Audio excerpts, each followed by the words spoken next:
বন্ধুরা, ভোলে বাবা পার করে গিয়ে ধারাবাহিকের আজকের পর্বে দেখানো হয়েছে। সাক্ষ্য পরিবারের সবার সামনে বলে, পরিস্থিতি এমন হয়েছিল যে আমি আর ঝিল একে অপরের থেকে আলাদা হয়েছিলাম। তারপরে পরিস্থিতি এমন হয় যে আমরা বুঝতে পারি আমরা একে অপরকে ছাড়া ভালো থাকবো না। দাদু ভাই, এখন তো আমাদের বিয়ে হয়েছে, আমাদের ভবিষ্যতে কী আছে আমরা জানি না। যদি ভবিষ্যতে কোনো কারণে আমাদের সম্পর্কটা ভেঙে যায়, যদি কোনো কারণে আমরা একসাথে না থাকতে পারি, তবে আমি ভেবে নেব যে সেটাই আমার ভাগ্য। তুমি আগে থেকেই এমন কোনো কথা বলো না যাতে আমাদের মন ভেঙে যায়। তখনই ঋষভ বলে, আচ্ছা তোমাদের কি সব নিয়ম কানুন পালন করা হলো? না মানে আত্মীয় স্বজনেরা সবাই তো চলে গেছে, ওরা আর কত সময় এভাবে দাঁড়িয়ে থাকবে বলো তো? তাছাড়া তোমরা একটা কথা কেন বুঝতে পারছো না? এই বিয়েটার পরে তোমাদের যেমন লড়াই আছে, তার চাইতে 1000 গুণ বেশি লড়াই আছে ঝিলের। কারণ প্রতিটা মুহূর্তে তাকে জবাবদিহি করতে হবে, প্রতিটা মুহূর্তে তোমাদের মন জুগিয়ে চলতে হবে। ঝিলের লড়াই কোনো অংশে কম নয়।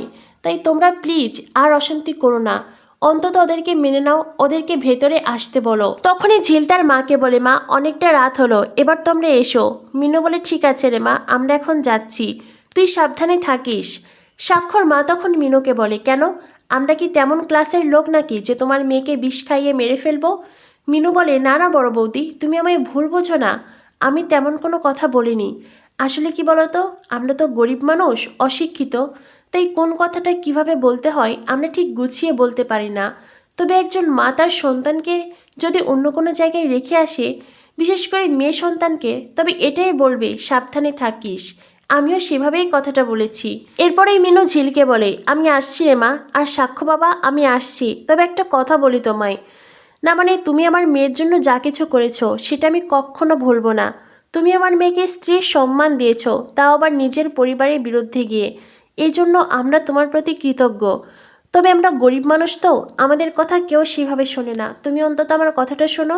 আমার মেয়েকে তুমি দেখে রেখো বাবা। হ্যাঁ মানছি, আমার মেয়ের বাইরের আবরণটা হয়তো শক্ত, সেই বাইরের আবরণ দেখে তুমি তাকে বিচার করো না।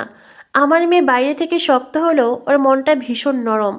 আসলে কি বলতো, আমরা তো গরিব মানুষ, ও ছোটবেলা থেকে ঠিক করে যত্ন পায়নি, আমি তো দুবেলা ওকে খাবারও খাওয়াতে পারিনি। সেজন্যই মেয়েটা আমার বাইরে থেকে এমন খিটমিটে স্বভাবের হয়েছে। তবে মেয়েটা খুব ভালো বাবা, তুমি ওকে বুঝিয়ে পড়িয়ে নিও, ওকে তোমাদের বাড়ির মতন করে তৈরি করে নিও, তোমার যোগ্য করে গড়ে নিও।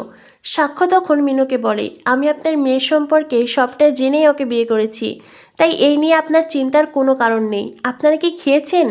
এরপরেই সাক্ষ্য তার পরিবারের দিকে তাকিয়ে বলে, ও সরি, আমি তো ভুলেই গিয়েছিলাম, এই বাড়ির লোকেরা হয়তো আপনাদেরকে ভালোবেসে খেতে বলেনি। আমিও চাই না যে বাড়িতে সকাল থেকে রাত অবধি পরিশ্রম করার পরেও বাড়ির লোকেরা ভালোবেসে আপনাদেরকে খেতে বলবে না, আমিও চাই না সেই বাড়ির খাবার আপনারা মুখে তুলুন। তার থেকে বরং আপনারা যান, এখন বাড়িতে ফিরে যান। তখনই সাক্ষর মা বলে, এখনই এখনই শ্বশুরবাড়ির প্রতি তোর এত দরদ? শ্বশুরবাড়ির হয়ে এই কথাগুলো বলছিস? সাক্ষর মেজমা বলে, তাই তো দেখছি দিদি ভাই। না মানে সাক্ষ্য তো বলতে চাইছে আমরা এতটাই খারাপ মানুষ যে ওদের ঠিক করে খেতে দেই না। সাক্ষ্য বলে, তোমরা যে আসলে কি ভাবো ওদের, সেটা তোমাদের এই কথা শুনেই বোঝা গেল। যাই হোক, আমি আর এই নিয়ে কোনো কথাই বলতে চাই না। সাক্ষর বাবা তখন মিনুকে বলে, মিনু তোমরা বরং যাও, এখন বাড়িতে ফিরে যাও। মিলি বাড়িতে যা, আমি বাড়িতে খাবার পৌঁছে দেব, আমি নিজে যাব। মিলি বলে, না বড় মামু, তার কোনো প্রয়োজন নেই।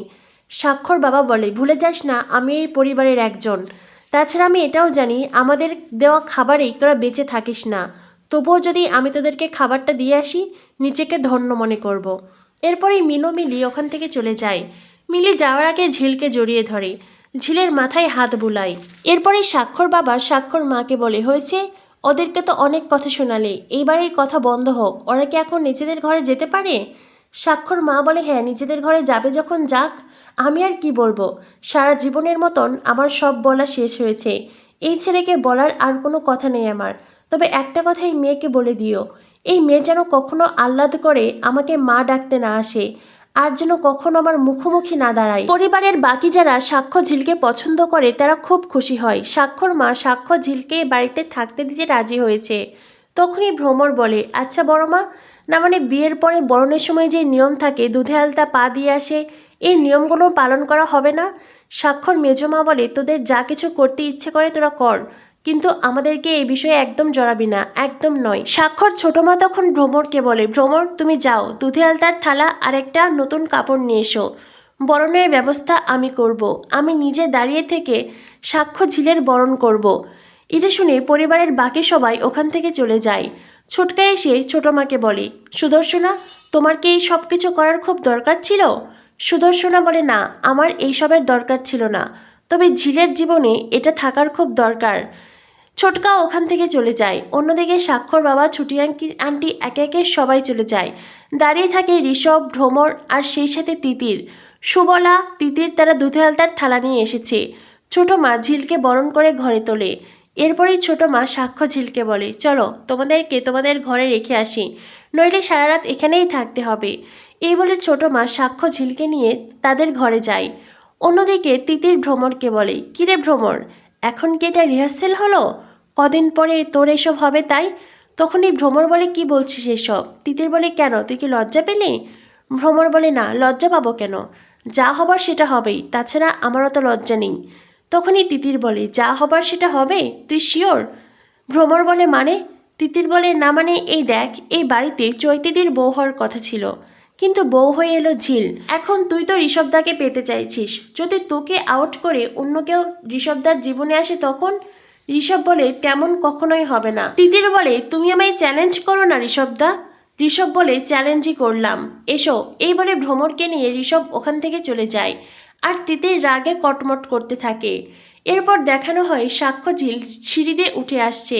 তখনই ঝিল পড়ে যেতে চাইলেই সাক্ষ্য ঝিলকে ধরে ফেলে। ছোট মা তখন সাক্ষ্যকে বলে, সারা জীবন এভাবেই ঝিলকে আগলে রেখো। একটা কথা মনে রেখো সাক্ষ্য, একজন মেয়ের জীবন তখনই সার্থক হয় যখন সেই মেয়েটির স্বামী তাকে সাপোর্ট করে, তার পাশে থাকে। সাক্ষ্য বলে, তুমি কোনো চিন্তা করো না ছোট মা, আমি সবসময় ঝিলের পাশে থাকব আর ঝিলকে এভাবেই সাপোর্ট করব। এরপরে সাক্ষ্য ঝিল তার ঘরে যায়। দেখানো হয় দৃশ্য বদলায়, ঝিল তার ঘরে চুপ করে বসে আছে। তখনই সেখানে আসে তিতির আর সাক্ষর আরও কাজিন বোনেরা। সবাই এসে ঝিলকে নানানভাবে অপমান করে। এই যেমন তিতির বলে, কি ঝিল, খুব ভালোভাবেই তো আমার দাদাভাইকে ফাঁসালে, চৈতিদিকে আউট করে নিজে আমার দাদাভাইয়ের জীবনে ঢুকে পড়লে, তো কি করে আমার দাদাভাইকে বশ করলে একটু বলো। তখনই বাকি বোনেরা বলে, তবে কি তোমাদের মাঝে গভীর সম্পর্ক হয়েছে? তো কতটা কাছাকাছি এসেছিলে দুজন? আমাদের দাদাভাই কি তোমার জীবনে প্রথম, নাকি আগে থেকেই হয়ে আসছে? ঝিল বলে, তোমরা কিন্তু আমাকে অপমান করছো। আমি না হয় বস্তির মেয়ে, তোমরা তো ভদ্র পরিবারের শিক্ষিত মেয়ে, তো এত বাজে নোংরা কথা কি করে বলছো? তোমাদের কথা শুনে তো আমারই লজ্জা করছে। তিতির বলে, কেন, যখন দাদাভাইয়ের সাথে রাত কাটিয়েছো তখন বুঝি একটুও লজ্জা করিনি, আর আমরা কথাগুলো বললেই লজ্জা করছে? এইভাবেই তিতির আর স্বাক্ষর বাকি বোনেরা ঝিলকে অপমান করতে থাকে। তো বন্ধুরা, কি হতে চলেছে ভোলে বাবা পার করেগা ধারাবাহিকে? ভোলে বাবা পার করেগা ধারাবাহিকের পরবর্তী আপডেট পেতে আমাদের সাথেই থেকো। ধন্যবাদ সবাইকে।